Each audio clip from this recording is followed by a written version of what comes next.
Hi friends, this is Akash from maths की wines. नमस्कार दोस्तों, मैं आकाश शर्मा आपका स्वागत करता हूं अपने यूट्यूब चैनल पर जिसका नाम है मैथ्स की वाइन्स। आज हम क्या स्टार्ट करने वाले हैं? आज हम स्टार्ट करने वाले हैं class 9th chapter number 1, number system exercise 1.2।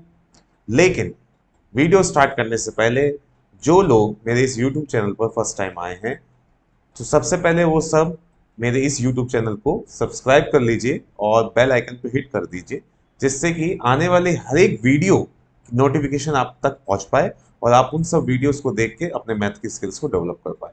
तो आइए अब चलते हैं अपने क्वेश्चन पे।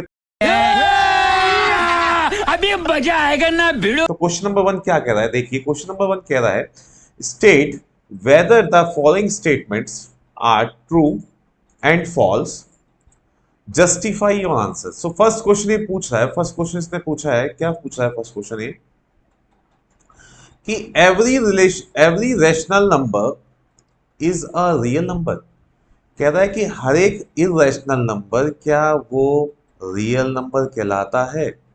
तो सबसे पहली बात आती है, भैया ये इरेशनल नंबर क्या चीज आ गई? नहीं, तो मैं आपकी इंफॉर्मेशन के लिए बता दूं बेटा कि कोई सा भी इंटीजर, ऐसे इंटीजर जिसको हम पी अपॉन क्यू की फॉर्म में नहीं लिख सकते। कहने का मतलब है, चाहे वो इंटीजर हमारे पॉजिटिव हो, चाहे वो हमारे इंटीजर नेगेटिव हो, लेकिन ऐसे इंटीजर्स जिनको मैं पी अपॉन क्यू की फॉर्म में कभी भी नहीं लिख सकता, वो मेरे क्या कहलाते हैं? इरेशनल नंबर कहलाते हैं। कंडीशन इनके साथ भी वही होती है कि क्यू नॉट इक्वल टू 0 होना चाहिए। ठीक है। सो अब इसके एग्जाम्पल भी तो देखने के लिए बनते हैं। तो इसके एग्जाम्पल, जैसे एग्जाम्पल के तौर पे मैं बात करूं, जैसे √2, √3, 1.0.0101, ये सब क्या है? मेरे इरेशनल नंबर हैं जिनको हम पी अपॉन क्यू की फॉर्म में नहीं लिख सकते। सो सबसे पहला हमारा ये डाउट क्लियर होना चाहिए कि what is the meaning of irrational number. तो वो क्लियर हो चुका है। अब उसने बोला क्या इरेशनल नंबर, जितने भी इरेशनल नंबर होते हैं वो सब क्या रियल नंबर होते हैं? अब भैया ये रियल नंबर क्या होता है बेटा? रियल नंबर्स कौन से होते हैं? जो 1 से स्टार्ट होते हैं और इन्फिनिटी तक चलते हैं, वो सब मेरे रियल नंबर होते हैं। तो अब देखिए, अब रियल नंबर में तो 1 2 3 4 5 6 आता है, ठीक है ना? तो ऐसा तो है नहीं कि, और अच्छा ये भी नहीं है कि रियल नंबर के अंदर रैशनल नंबर कभी देखने को मिले हो।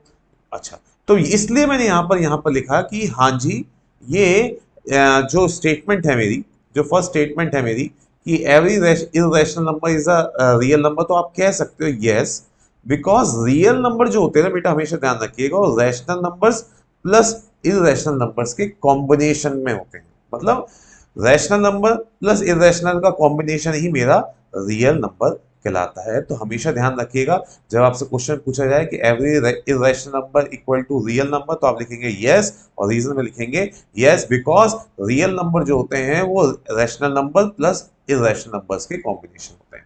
ठीक है।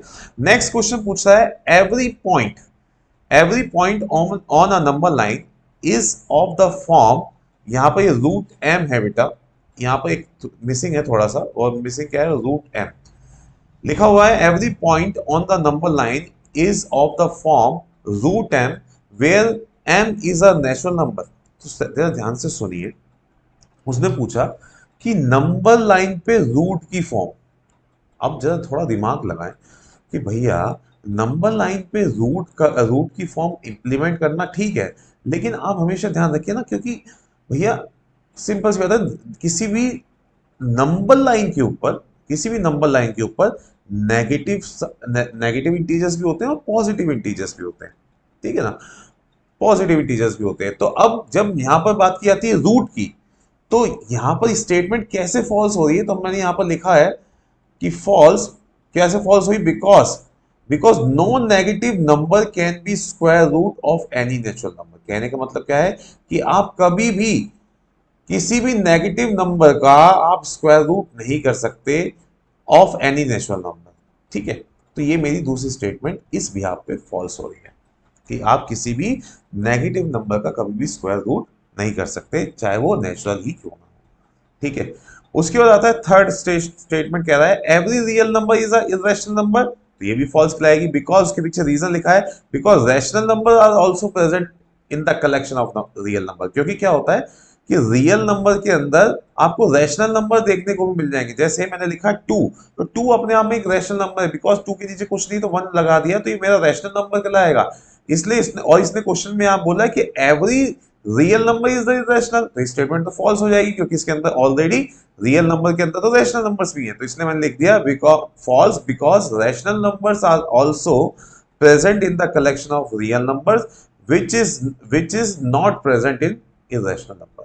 आई थिंक आपको ये तीनों स्टेटमेंट समझ आ गई होगी। अगर आपको समझ ना आए तो एक बार प्लीज रिवाइंड करके देख लीजिएगा। अब हम चलते हैं अपने नेक्स्ट क्वेश्चन पे।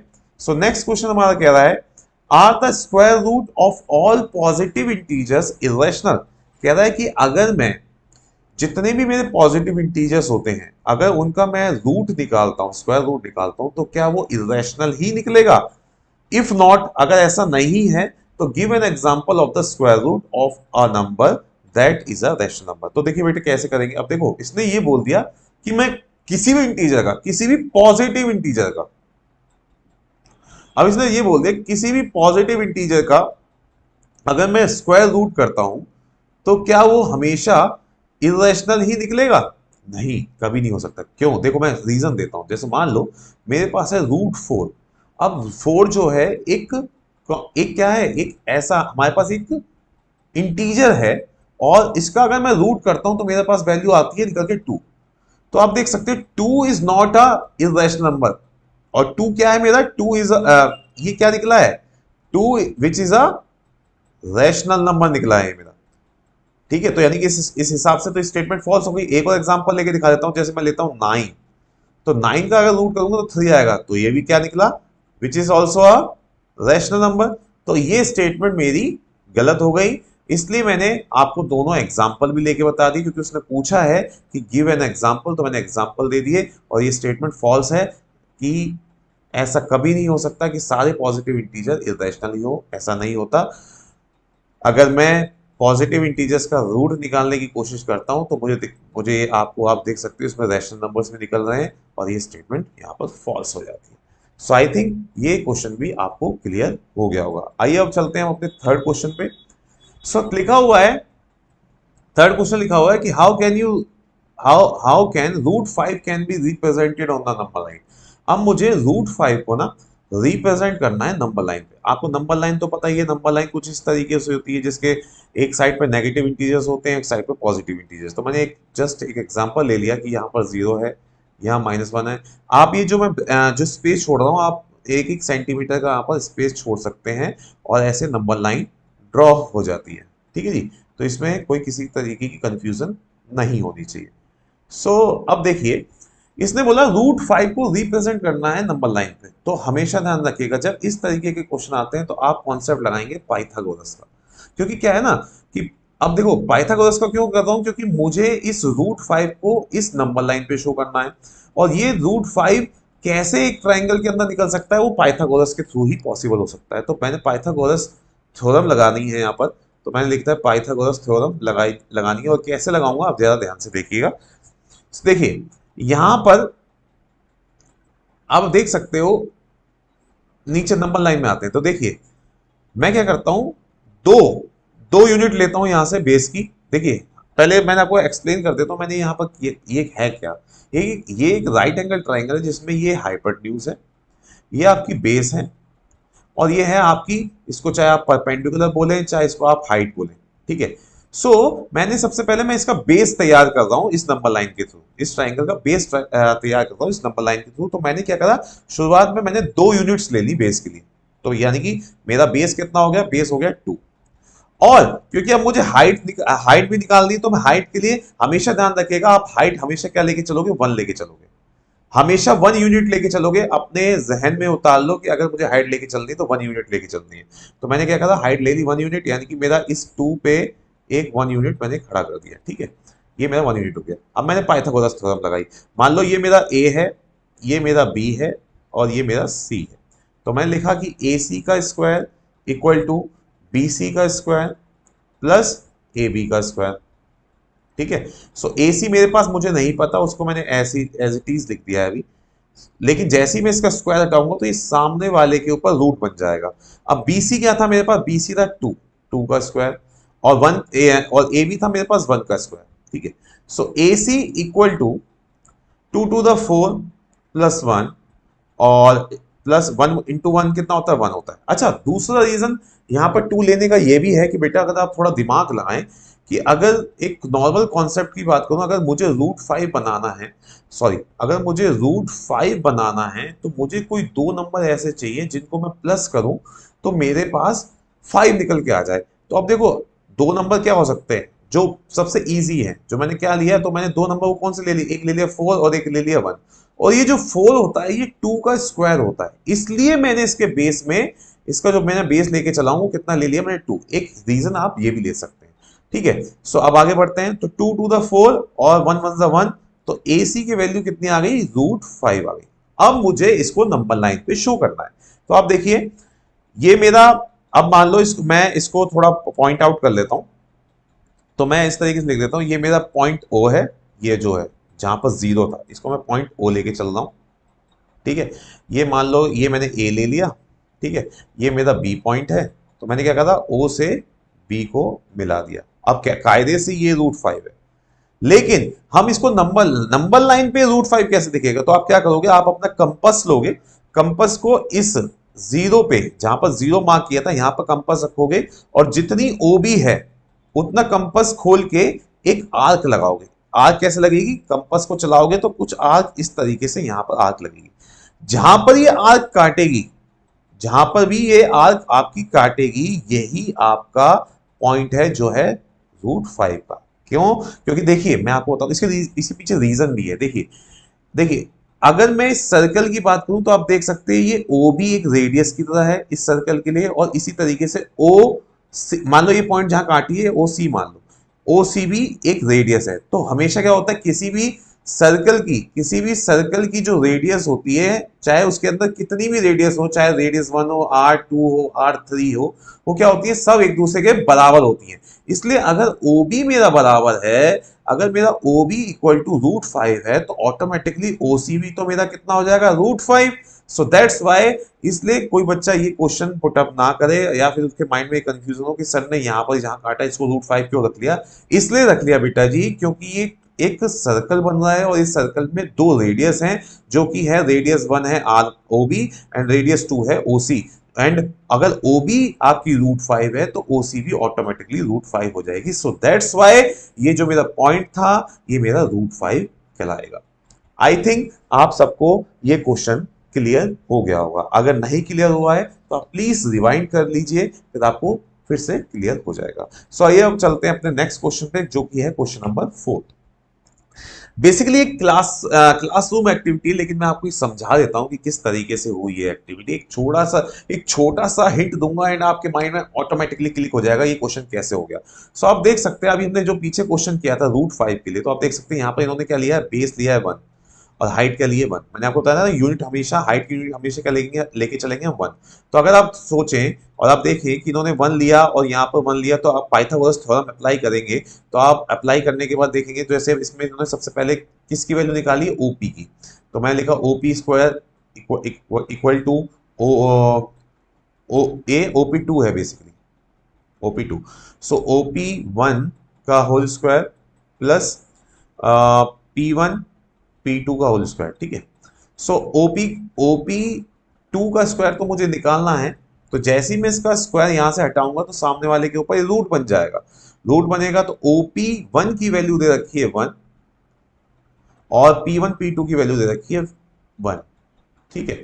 सो OP2 इक्वल टू 1 + 1 कितना होता है, 2 होता है, तो 1 + 1, तो OP2 कितना आ गया, √2। तो आप देख सकते हैं यहाँ पर √2 ही वैल्यू निकली हुई है। इसी तरीके से जब हम आगे बढ़ेंगे तो आगे के लिए इन्होंने देखो जैसे यहां तक इनका ये √2 निकल गया, इन्होंने क्या करा, फिर से एक यूनिट ले ली। एक यूनिट क्या ले ली, 1, फिर से 1 यूनिट ली, और 1 यूनिट के बाद फिर 1 यूनिट का सहारा लेके इन्होंने P3 P2 की वैल्यू, जैसे जिस तरीके से मैंने यहाँ पर P1 और P2 की वैल्यू ली है, P1 और P2 की वैल्यू ली है, इसी तरीके से आप यहाँ पर फिर से क्या लोगे, P3 P2 की वैल्यू लोगे और बेस में लेके चलोगे OP2, फिर उसको सॉल्व करोगे तो आपका डेफिनेटली √3 निकल के आएगा। इसी तरीके से फिर इन्होंने आगे पूछा हुआ है कि इसका क्या निकलेगा, तो अब देखो इन्होंने बोला ना कि सबसे पहले इन्होंने बोला ब्यूटीफुल स्पाइरल बनाना है, ठीक है। तो अब जैसे इन्होंने फिर मैं अब इसके आगे कंटिन्यू करना चाहूँ, इस फिगर को आगे कंटिन्यू करना चाहूँ, तो मान लो मैं यहाँ ले लेता हूँ फिर से 1 यूनिट ले लेता हूँ। अब इस 1 यूनिट के लिए अब मान लो ये P3 था तो ये P4 बन जाएगा, ठीक है। अब इस P4 के लिए क्या निकलेगा, अब मैं जानता हूँ, आप मैं समझ चुका हूँ कि आपके माइंड में आंसर आ चुका होगा, लेकिन फिर भी मैं आपको सॉल्व करके दिखा देता हूँ। तो मैं यहाँ लिखता हूँ, अब मुझे क्या चाहिए, मुझे कौन सी लाइन चाहिए, मुझे चाहिए ये वाली लाइन OP4। तो OP4 निकालने के लिए मैं क्या लिखूंगा, OP4 का square equal to P4 P3 का स्क्वायर प्लस OP3 का स्क्वायर, ठीक है। सो ये तो मुझे पता नहीं, तो मैंने तो इसको एज इट इज लिख दिया, लेकिन इसका स्क्वायर हटाया तो सामने वाले के ऊपर रूट आ गया। अब P4 P3 की वैल्यू कितनी है, 1 है, तो 1 का होल स्क्वायर। इसी तरीके से OP3 की वैल्यू कितनी है, √3, तो √3 का स्क्वायर, ठीक है। सो OP4 इक्वल टू कितना हो गया, ये हो जाएगा 1, और √3 इंटू √3 होता है 3। सो यहाँ OP4 की वैल्यू कितनी आ गई, √4, यानी कि मेरी ये लाइन √4 आ गई। ऐसे आप करते जाओगे, ऐसे ऐसे आपका घूमता जाएगा, तो एट लास्ट ये ज्यादा से ज्यादा कहां तक पहुंचेगा, मैं आपको अभी से बता देता हूँ, ये √17 तक आपका पहुंचेगा। एंड ये क्योंकि एक्टिविटी थी, इसी तरीके से आपको इसको ड्रॉ करना है बाय यूजिंग किसके, एक तो आपको कंपास की रिक्वायरमेंट पड़ेगी, इसके अंदर कंपास चाहिए, पेंसिल चाहिए, और आप समझदार हैं, और स्केल चाहिए, तो आपका ये क्वेश्चन इजीली ये क्लासरूम एक्टिविटी भी सॉल्व हो जाएगी। आई थिंक ये क्वेश्चन भी आप सबको क्लियर हो गया होगा। जिस क्वेश्चन, अगर किसी बच्चे को या किसी स्टूडेंट को इस पूरे पर्टिकुलर क्वेश्चन के अंदर कुछ भी प्रॉब्लम है, सो आप एक बार फिर से रिवाइंड कर लीजिएगा वीडियो को, आप इजीली उसको समझ सकते हैं। सो आई थिंक आपको ये चारों के चारों क्वेश्चन समझ आ चुके होंगे। अगर कोई सा भी क्वेश्चन आपको थोड़ा सा भी डाउट देता है या आपको समझ नहीं आता है, तो आप मुझे कमेंट सेक्शन में कमेंट भी कर सकते हैं, तो मैं उस पर्टिकुलर क्वेश्चन के लिए फिर से एक वीडियो बना दूंगा और प्रॉपर तरीके से फिर से समझा दूंगा। सो आज के लिए इतना ही। लेकिन वीडियो ऑफ करने से पहले मेरी आप सबसे रिक्वेस्ट है कि जो जो बच्चे मेरे इस चैनल पे आए हैं, प्लीज इस चैनल को सब्सक्राइब करें और बेल आइकन पे हिट करें, जिससे आने वाली हर एक वीडियो की नोटिफिकेशन आपके पास पहुंच पाएगी। और इस वीडियो को ज़्यादा से ज़्यादा शेयर करें अपने कलीग्स के बीच में, अपने फ्रेंड्स के बीच में, जिससे कि वो भी कुछ सीख पाएं और अपने मैथ्स के स्किल्स को डेवलप कर पाएं। सो आज के लिए इतना ही। Thank you so much, take care, bye.